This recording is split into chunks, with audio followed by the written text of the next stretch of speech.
Hello, good afternoon GTA Cars. So, nandito tayo sa office, sa showroom. Preparing tayo ng ating mga units for releasing. So, kahapon na-release natin yung Canyon Ridge, yung EcoBoost Sir Jem. Doc Jem, napakaganda ng kanyang EcoBoost na yun. Canyon color parang brown. So, ngayon meron naman tayong 2019 EcoSport, dalawa. Silver and red. So, ito yung mga releasing. Puro tayo second gen nagkataon, ano? Tapos may isa pa tayong red. Tinatest drive nila Jared. Nandun sila sa malayong Cavite. Saan ba yun? 13 Martires, Cavite. So, ayan, pakita ko lang sa inyo itong EcoSport. So, nagpalit tayo ng spark plugs, palit na. Ito, PPMS na natin yan. Ayan, kinakabit nila ngayon yung drive belt. Ayan, drive belt. Ito yung luma. Oh.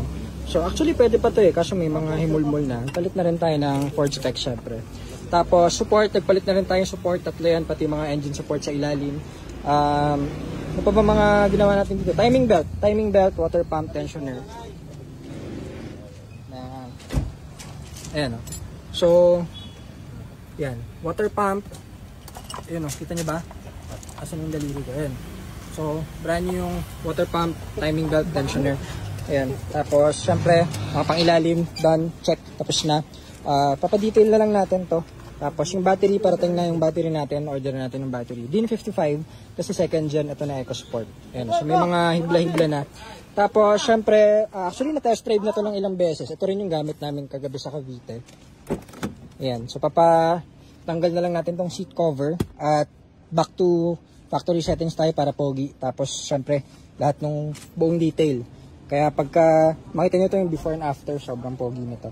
Second gen EcoSport, ayun. Tapos yung isa naman, yung silver, ayan, marirelease na rin natin ito.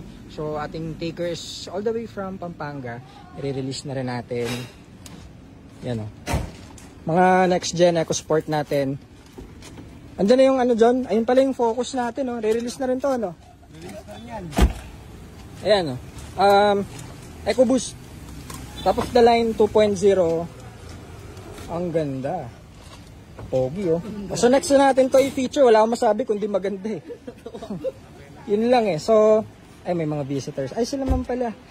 Check na yung EcoSport nila. So, ayun muna. May visitors pala tayo. So, tapusin lang natin to at on to the next muna tayo. Para pag pulido na to, hopefully this end of the week ma-release natin. Good afternoon GTA Cars. Maraming salamat.